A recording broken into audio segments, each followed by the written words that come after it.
Hello नमस्कार दोस्तों, PCS क्रांति के ऑनलाइन प्लेटफॉर्म पर आप सभी दोस्तों का एक बार पुनः स्वागत है। उम्मीद करते हैं आप सभी की पढ़ाई अच्छे से चल रही होगी। यदि अभी तक नहीं चल रही है तो अब आरओ के पॉइंट ऑफ व्यू से बहुत ही क्रूशियल टाइम आ चुका है।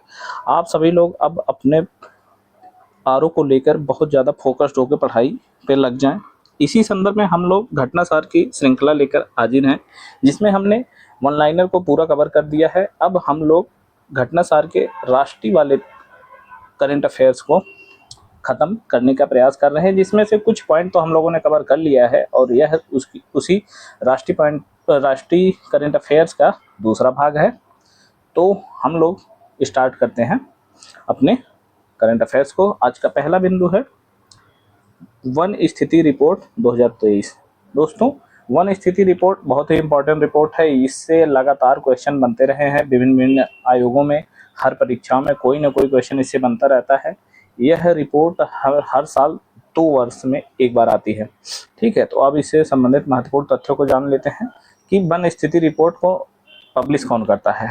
तो वन स्थिति रिपोर्ट को पब्लिश करता है भारतीय forest survey of India, Dehradun में जो कि स्थापित है। यह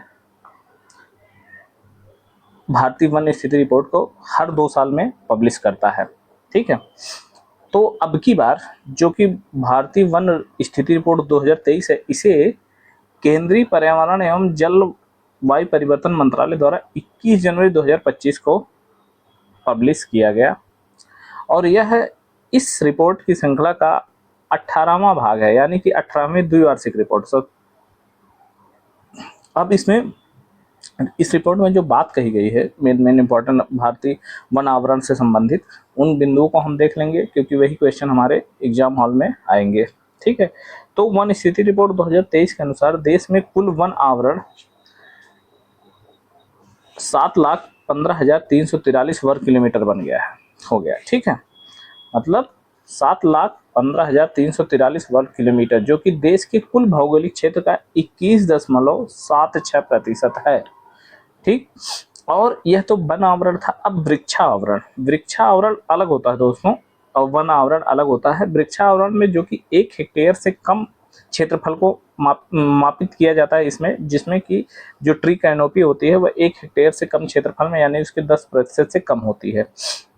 तो इसके अतिरिक्त वृक्षावरण में देख लें तो इसमें 1,12,014 वर्ग किलोमीटर, मतलब कुल भौगोलिक क्षेत्र का, भारत के कुल भौगोलिक क्षेत्र का देख लें तो 3.41% यह वृक्षावरण है। और इस तरीके से टोटल वन आवरण को देख लें, यानी कि वन आवरण और वृक्षावरण को मिलाकर कुल वन एवं वृक्ष आच्छादित फॉरेस्ट एंड ट्री कवर देख लिया जाए तो अब हो गया भारत में 8,27,357 वर्ग किलोमीटर। ये सारे बिंदु बहुत महत्वपूर्ण हैं। आप सारे बिंदुओं को अच्छे से नोट डाउन कर लेंगे और इसे याद भी रखेंगे, क्योंकि क्वेश्चन यही बनेगा, मेनली यहीं से क्वेश्चन बनने के चांसेस बहुत ज़्यादा।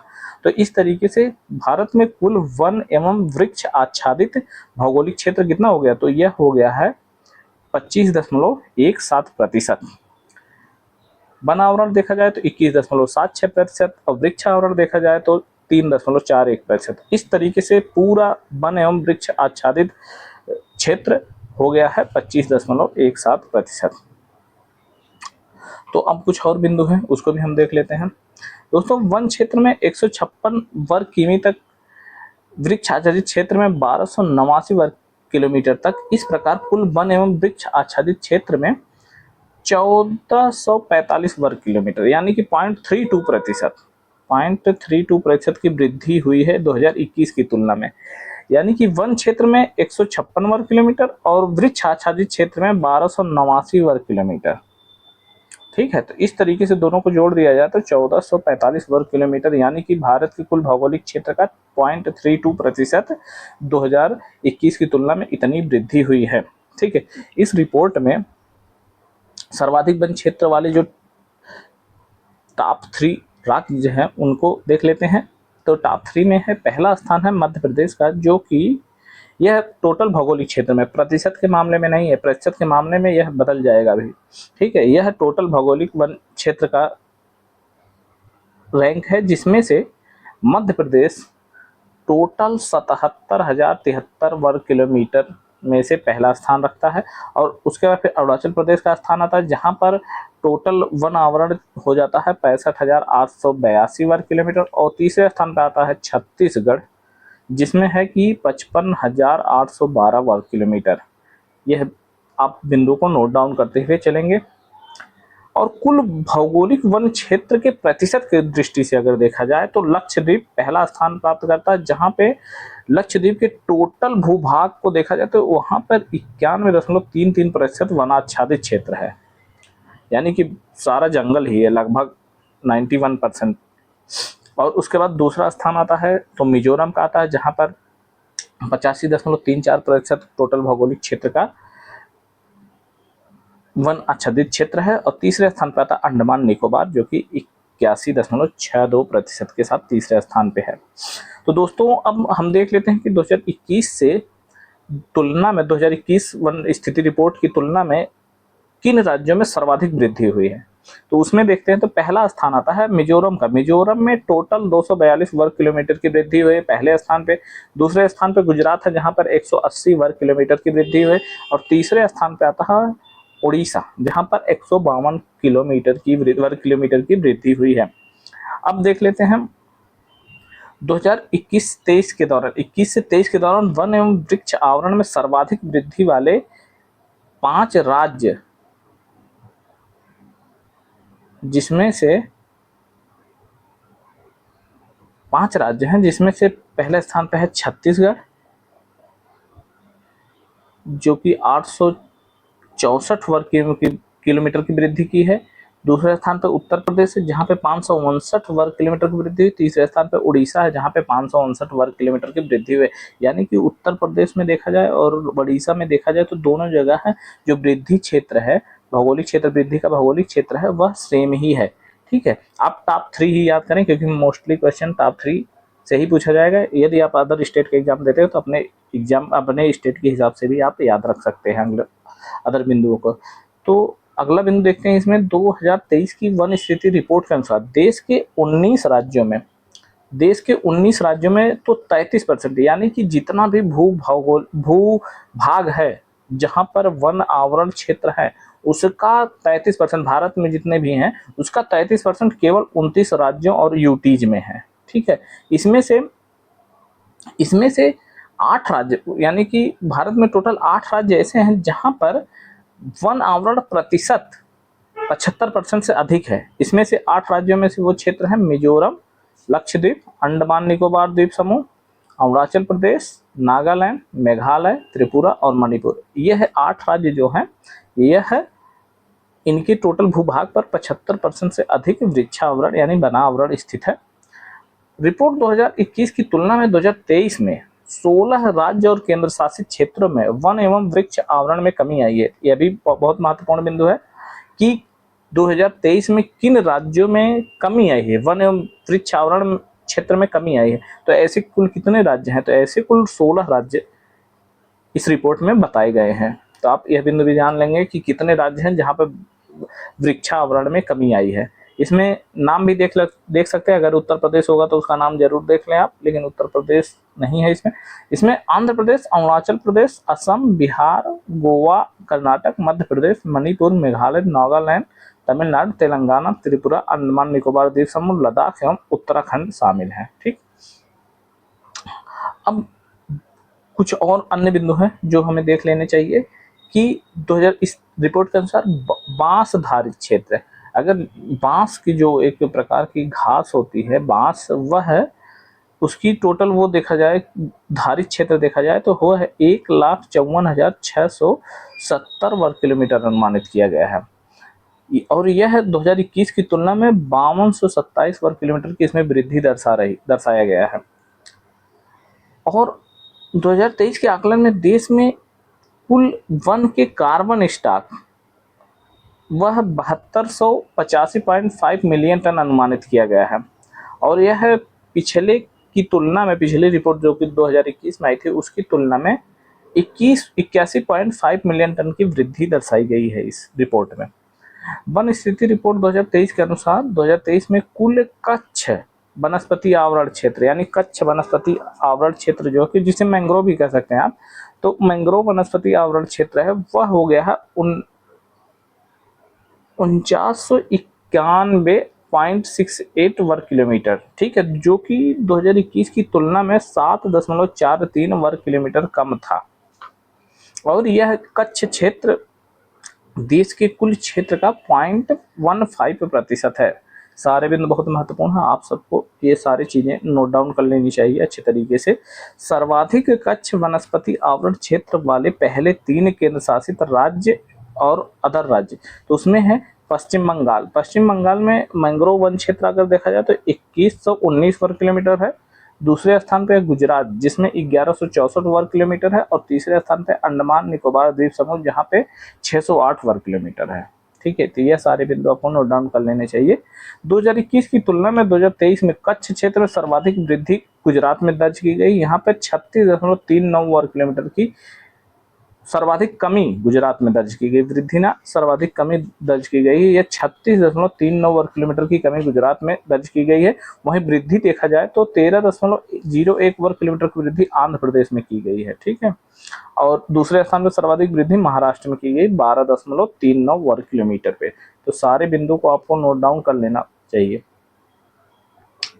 और तो यह अगर प्रतिशतता में देखा जाए मैंग्रोव वन के क्षेत्रों में, तो पश्चिम बंगाल में टोटल मैंग्रोव वन क्षेत्र जितने भारत में उसका 42% सीधे पश्चिम बंगाल में, दूसरे स्थान पर गुजरात में 23%, अंडमान निकोबार में 12.19%, आंध्र प्रदेश में 8.44% और महाराष्ट्र में 6.31% है। तो इस तरीके से यह हमारा भारतीय वन सर्वेक्षण रिपोर्ट 2023 था। आप सबको यहाँ से सब सारे महत्वपूर्ण बिंदु को आपको कवर करा दिया गया, आप इसे नोट डाउन कर लें अच्छे तरीके से।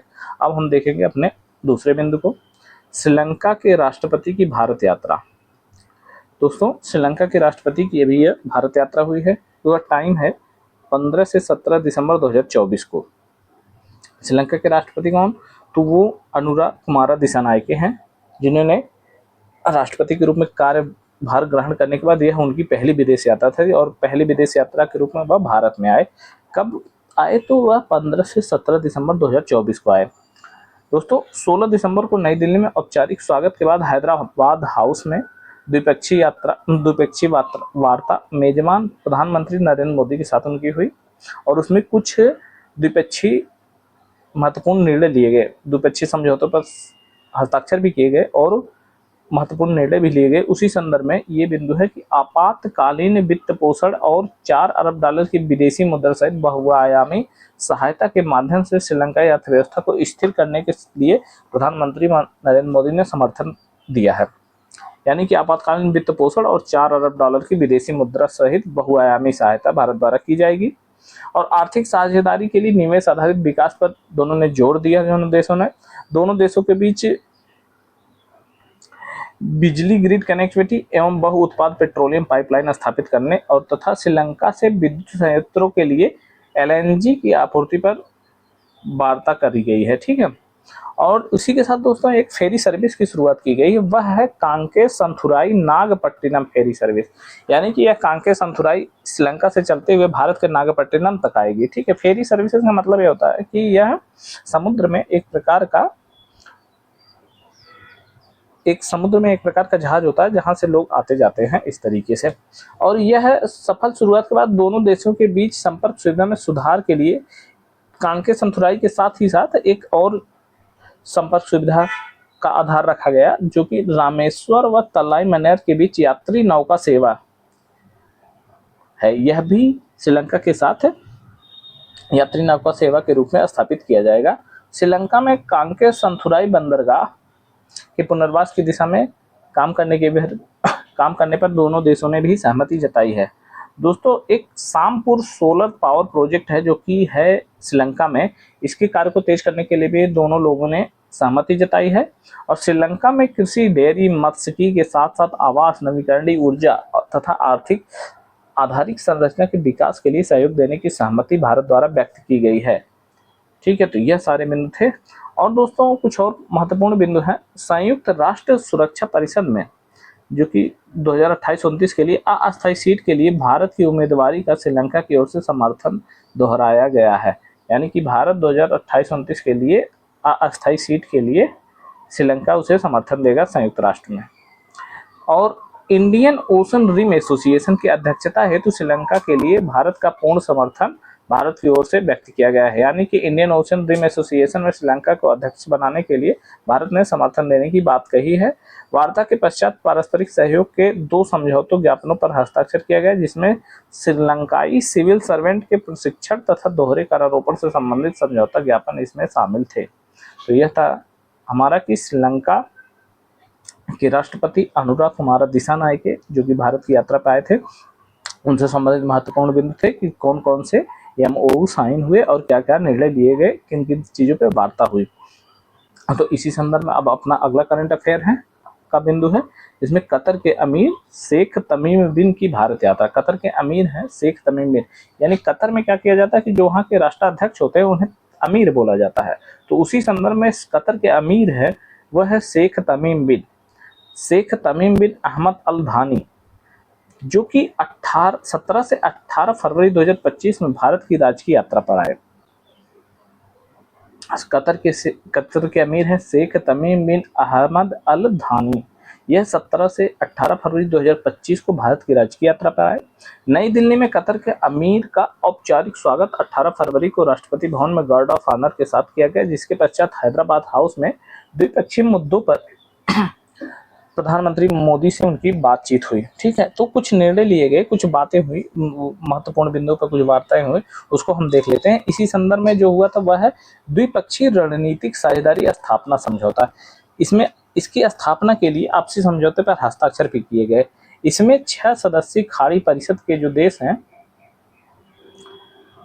बहरीन को छोड़कर शेष सभी 5 देश कतर, सऊदी अरब, संयुक्त अरब अमीरात, ओमान व कुवैत के साथ रणनीतिक संबंध भारत के हो गए हैं। यानी कि जो खाड़ी के 6 सदस्य देश हैं उसमें से केवल बहरीन को छोड़ दिया गया, तो भारत सबके साथ एक महत्वपूर्ण संबंध बना चुका, रणनीतिक संबंध बना चुका है, जो कि हमारे भारत के लिए संयुक्त राष्ट्र में भी बहुत महत्वपूर्ण मुद्दा होगा, जहाँ पे ये सारे देश भारत का समर्थन करेंगे।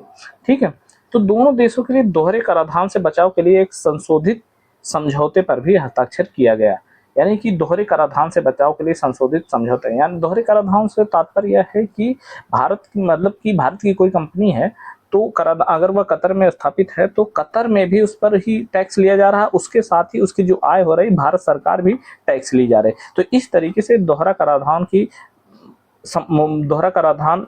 एक ही कंपनी पर लागू हो जाता है, जिससे कि कंपनियों की जो बैलेंस होता है वह गड़बड़ा जाता है। इस तरीके से इसको कम करने के लिए दोहरे कराधान से बचाव के लिए एक संशोधित समझौता भी किया गया है कतर और भारत के बीच। इसके साथ ही द्विपक्षीय व्यापक आर्थिक भागीदारी सेपा व्यापक आर्थिक भागीदारी समझौते की संभावना को पता लगाने के लिए दोनों पक्षों में सहमति बनी है। यानी कि कतर और भारत यह भी चाहते हैं कि सेपा दोनों देशों के बीच एक सेपा भी लागू कर लिया जाए, जो कि सेपा क्या होता है कि कम्प्रिहेंसिव इकोनॉमिक पार्टनरशिप एग्रीमेंट। यानी कि ज़्यादातर इसमें क्या होता है कि जो महत्वपूर्ण जो कि हम ट्रेड करते हैं दूसरे देश से, तो जो महत्वपूर्ण वस्तुएं होती है उनको कुछ पे टैक्स को फ्री या कम कर दिया जाता है। इस तरीके से एक समझौता किया जाता है। दोस्तों 2030 तक द्विपक्षीय व्यापार दोगुना करने का लक्ष्य दोनों पक्षों ने निर्धारित किया है। यानी कि जो वर्तमान में इस समय व्यापार है उसको 2030 तक इन दोनों देशों ने दोगुना करने का लक्ष्य बनाया हुआ है। अब द्विपक्षीय यात्रा के पश्चात पारस्परिक सहयोग के 7 विभिन्न समझौतों पर भी हस्ताक्षर किए गए, जिसमें से द्विपक्षीय रणनीतिक भागीदारी की स्थापना, दोहरे करारोपण से बचाव के अतिरिक्त वित्तीय व आर्थिक सहयोग, युवा एवं खेल कूद में सहयोग, इन्वेस्ट इंडिया एवं इन्वेस्ट कतर के बीच सहयोग, भारतीय उद्योग परिसंघ व कतर व्यवसायी संघ के बीच भी समझौता किया गया है। दोस्तों कतर जो है वह भारत के लिए ऊर्जा आपूर्ति करने वाला प्रमुख देशों में से एक है। भारत को सर्वाधिक मात्रा में तरलीकृत प्राकृतिक gas LNG liquefied natural gas, जो कि इसकी सर्वाधिक आपूर्ति भारत को कतर ही करता है। और 2022-23 में दोनों देशों के बीच लगभग 18.77 अरब डॉलर का द्विपक्षीय व्यापार हुआ था। भारत ने कतर को 1.96 अरब डॉलर का निर्यात किया था, जबकि कतर से भारत का आयात 16.1 8 अरब डॉलर का था। इसमें से देखा जाए तो 8.32 अरब डॉलर का एलपीजी और एलएनजी के अतिरिक्त अन्य पेट्रोलियम उत्पाद, रसायन व प्लास्टिक भी कतर से भारत आयात करता है। इस तरीके से देखा जाए तो व्यापार घाटा भारत का लगभग 16.8 करोड़ के आसपास, 16 पॉइंट या 15 अरब डॉलर के आसपास भारत का कतर से व्यापार घाटा है। अब हम देख लेते हैं अपने अगले बिंदु को, वह है केंद्रीय मंत्री अश्विनी वैष्णव द्वारा एआई कोसा एआई कंप्यूटर पोर्टल और फाउंडेशन एआई मॉडल लॉन्च किया गया। तो यह एआई कोसा एआई कंप्यूटर पोर्टल और फाउंडेशन एआई मॉडल क्या है, इसके बारे में हम कुछ देखेंगे।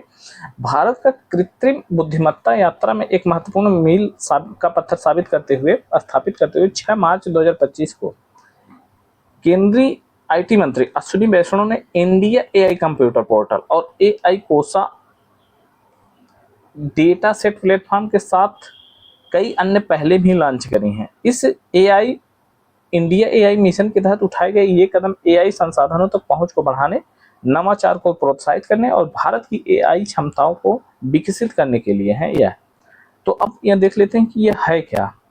मेनली जो एआई कोसा है, यह संरचित और प्रमाणित डेटा प्रदान करके एआई मॉडल विकास की प्रक्रिया को सरल बनाएगा। ठीक है, इसमें क्या किया जाएगा कि जो डेटा आदान प्रदान के द्वारा एआई मॉडल का विकास किया जाएगा जो हमारे दैनिक जीवन में काम आएंगे। इसमें शोधकर्ता और व्यवसायियों को मजबूत एआई एप्लीकेशन बनाने में मदद भी मिलेगी। अब एआई कोसा उच्च गुणवत्ता वाले गैर व्यक्तिगत डेटा तक पहुंच आसान करेगा और एआई डेवलपर्स और मॉडल निर्माताओं के लिए आवश्यक संसाधन और मार्गदर्शन भी उपलब्ध कराएगा। भारत केंद्रित एआई मॉडल बनाने के लिए क्यूरेटेड डेटा प्रदान करने के साथ ही एआई स्टार्टअप, शैक्षिक संस्थानों और सरकारी निकायों को अत्याधुनिक एआई समाधानों के विकास में सहायता करेगा। और ये जो फाउंडेशनल मॉडल है दोस्तों, ये फाउंडेशनल मॉडल है, यह वह बड़ा एआई मॉडल होता है जिसमें विशाल डेटा सेट प्रशिक्षित किया जाता है। यानी कि जो डेटा सेट होता है उसे प्रशिक्षित करके हम अपने हिसाब से सॉफ्टवेयर डेवलप करते हैं और अपने हिसाब से कार्य में लेते हैं उसे। इस तरीके से जो ये फाउंडेशनल मॉडल है, इसमें विशाल डेटा सेट को एक साथ प्रशिक्षित किया जा सकता है, जिसके माध्यम से हम एआई कार्यों को सक्षम बना सकते हैं। जैसे कि अभी देख लो, फाउंडेशन मॉडल के रूप में हम लोग देखते हैं कि चैट जीपीटी है, गूगल जेमिनी है, मेटा है, लियामा है। इस तरीके से जो फाउंडेशनल मॉडल है यह सब हम लोग देखते रहते हैं। ठीक है, सरकार शोधकर्ताओं, शिक्षाविदों और स्टार्टअप के साथ मिलकर एक प्रतिस्पर्धी और सभी के लिए सुलभ एआई मॉडल विकसित करने पर कार्य कर रही है। इसी संदर्भ में भारत ने फाउंडेशनल मॉडल, एआई कोसा और अन्य इंडियन एआई इत्यादि का लॉन्च किया है। तो और जो इंडिया एआई कंप्यूटर पोर्टल है, यह महत्वपूर्ण घोषणाओं में से एक है। यह India AI portal computer portal है जो 1800 से अधिक जीपीयू, क्लाउड स्टोरेज और विभिन्न एआई सेवाओं तक पहुंच प्रदान करेगा। इस पोर्टल को छात्रों, स्टार्टअप, शोधकर्ताओं और शैक्षणिक संस्थानों और सरकारी विभागों के लिए डिजाइन किया गया है। ठीक है, यह सस्ती दरों पर एआई संसाधनों की उपलब्धता सुनिश्चित करता है। भारत का अपना फाउंडेशनल एआई मॉडल विकसित करने में यह सहायक होगा। ठीक है, तो यह था हमारा AI, India AI computer portal, AI कोसा और फाउंडेशनल पोर्टल। ठीक है, इसके बारे में हम जान लिए कि क्या है, कैसे काम करता है और क्यों हमारे लिए उपयोगी है। अब हम देखेंगे अगला बिंदु, राष्ट्रीय जलमार्गों से कार्गो परिवहन हेतु जलवाहक योजना। यानी कि राष्ट्रीय जलमार्गों द्वारा कार्गो के परिवहन के लिए एक योजना लाई जा रही, वह है जलवाहक योजना। ठीक है, तो हम लोग जानते हैं कि अपना जो राष्ट्रीय जलमार्ग है वह गंगा नदी पर स्थित है। यह इलाहाबाद से लेकर हल्दिया तक माना जाता है और यह सबसे बड़ा जलमार्ग भी है। यह है राष्ट्रीय जलमार्ग संख्या 1। ठीक है, और इस जलमार्ग पर, यानी राष्ट्रीय जलमार्ग संख्या 1 और राष्ट्रीय जलमार्ग संख्या 2, ये जो कि एक गंगा नदी पर है और एक ब्रह्मपुत्र नदी पर है। इसके साथ ही राष्ट्रीय जलमार्ग संख्या 16 जो कि बराक नदी पर स्थित है। इन तीनों के माध्यम से लंबी दूरी के कार्गो परिवहन को प्रोत्साहित करने के लिए एक महत्वपूर्ण नीति जलवाहक योजना का शुभारंभ केंद्रीय बंदरगाह, जहाजरानी, जलमार्ग मंत्री श्री सर्बानंद सोनोवाल ने 15 दिसंबर 2024 को कोलकाता में किया। तो कहाँ इस योजना की घोषणा करी है?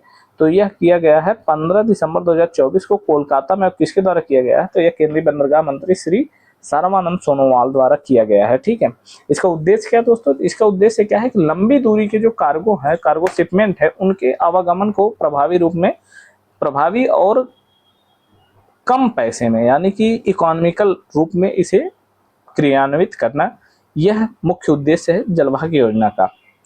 इसके तहत जो क्या किया जाएगा तो वह बिंदु हम भी देख लेते हैं कि राष्ट्रीय जलमार्ग संख्या 1 पर कोलकाता पटना वाराणसी, कोलकाता पटना वाराणसी इस खंड पर एक खंड स्थापित किया जाएगा तथा जलमार्ग राष्ट्रीय जलमार्ग संख्या 2 पर कोलकाता व गुवाहाटी के साथ पांडु के बीच निर्धारित कार्गो जहाज सेवा की शुरुआत की जाएगी। यानी कि यह इलाहाबाद से न चलकर वाराणसी से स्टार्ट होगा, यानी कोलकाता से स्टार्ट होगा, कोलकाता फिर पटना फिर वाराणसी, इस तरीके से स्टार्टअप होगा कार्गो शिपमेंट का। और जो दूसरा राष्ट्रीय जलमार्ग संख्या 2 है जो कि ब्रह्मपुत्र नदी पर, उसमें कोलकाता से गुवाहाटी के साथ ही पांडु के बीच ये कार्गो जहाज सेवा शुरू की जाएगी। ठीक है, तो 2 जगहों पर, एक कोलकाता पटना वाराणसी जो कि राष्ट्रीय जलमार्ग संख्या 1 पर है, और दूसरा है राष्ट्रीय जलमार्ग संख्या 2 पर जो कि कोलकाता गुवाहाटी पांडु के बीच में। ठीक है, अब कोलकाता से शुरू की गई यह नियमित निर्धारित माल सेवा सुनिश्चित करेगी कि एक निश्चित समय सीमा के भीतर कार्गो का परिवहन एवं वितरण किया जाए। अब इसे क्रियान्वित कौन करेगा, यानी कि इस कार्गो को ले जाने की और क्रियान्वयन की किसकी जिम्मेदारी होगी, तो यह होगी अंतर्देशीय तथा तटीय शिपिंग लिमिटेड, जो कि भारतीय अंतर्देशीय जलमार्ग प्राधिकरण व शिपिंग कॉर्पोरेशन ऑफ इंडिया के पूर्ण स्वामित्व वाली एक सहायक कंपनी है। उसके द्वारा यह संचालित इस कार्गो परिवहन के लिए राष्ट्रीय जलमार्ग संख्या 1 पर कोलकाता से पटना खंड के लिए पारगमन समय क्या कि इसने स्थापित किया 7 दिन, यानी कि कोलकाता से पटना आने के लिए, कोलकाता से पटना आने के लिए 7 दिन और फिर पटना से वाराणसी आने के लिए टोटल 5 दिन लगेंगे। ठीक है, और कोलकाता से वाराणसी के लिए इस तरीके से 14 दिन निर्धारित किया गया है। और इसी प्रकार से राष्ट्रीय राजमार्ग संख्या 2 पर इंडो बांग्लादेश प्रोटोकॉल रूट के माध्यम से कोलकाता से पांडु खंड के लिए पारगमन के लिए टोटल 18 दिन घोषित किए गए हैं। ठीक है, यानी कि कोलकाता से पांडु जाने के लिए टोटल 18 दिन लगेंगे और कोलकाता से वाराणसी जाने के लिए टोटल 14 दिन निर्धारित किए गए हैं।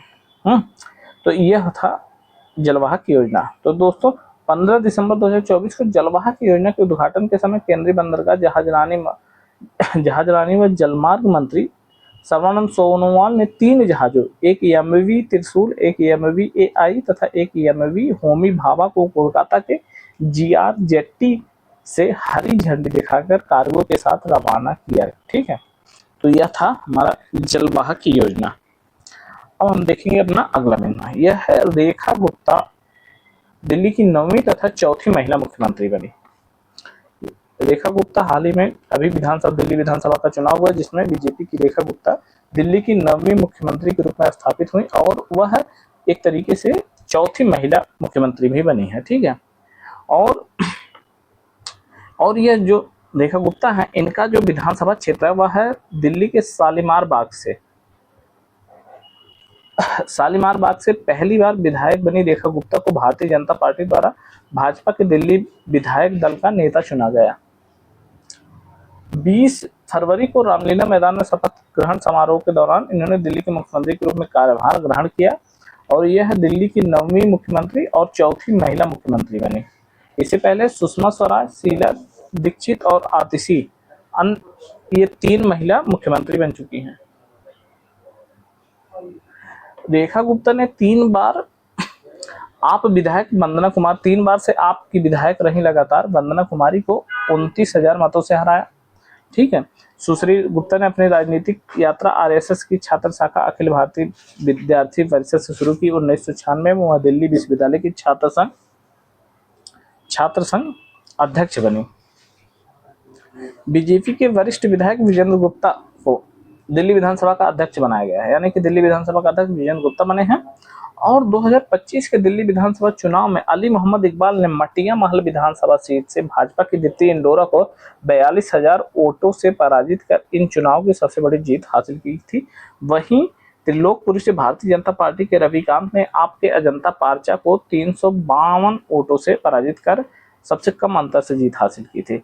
और अब इस तरीके से देखा जाए तो दिल्ली में 70 सदस्यीय विधानसभा है। ठीक है, और यह 5 फरवरी 2025 को मतदान हुआ था और 8 फरवरी 2025 को इसके परिणाम घोषित किए गए थे। चुनाव परिणाम भारतीय जनता पार्टी के पक्ष में रहा, जिसमें से भारतीय जनता पार्टी विधानसभा की 48 सीटें जीती है और आम आदमी को 22 सीटें ही प्राप्त हुई हैं। ठीक, तो यह था दिल्ली विधानसभा से संबंधित महत्वपूर्ण तथ्य।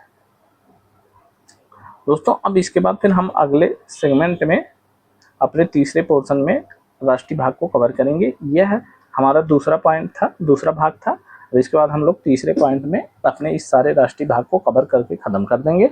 दोस्तों, यदि आपको यह करंट अफेयर्स अच्छा लग रहा हो तो और फिर आपके लिए हेल्पफुल हो तो आप इसे सब्सक्राइब और शेयर करते रहें।